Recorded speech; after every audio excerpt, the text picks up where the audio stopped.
Hi, this is Dr. Girija Lakshmi from Hyderabad. I'm an obstetrician and a gynecologist. I am basically working with Cloudnine hospitals at Banjara Hills. Most of the time, it is basically diagnosed that you might be going into preterm labor with the symptoms alone.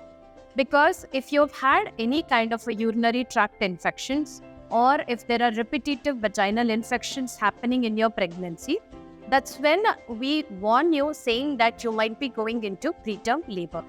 So for this, like I said, basically the normal symptoms have to be noted.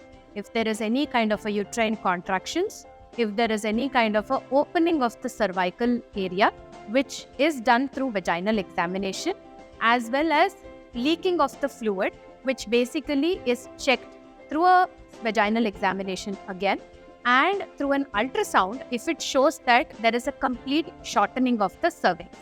One additional investigation, that is blood test and the vaginal examination, basically helps us in completely diagnosing whether the patient is going through any kind of a preterm labor pains or not. In the vaginal examination, you can take a vaginal swab for culture, and that you can actually test it for fetal fibronectin. Fetal fibronectin is basically a protein which is captured between the amniotic sac as well as your womb.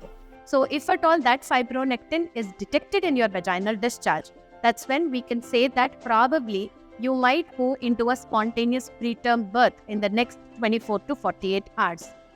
Apart from this, if there is any kind of a leaking or if there is any kind of a opening of the cervix, like I said, when you do a vaginal examination, you'll be able to understand it.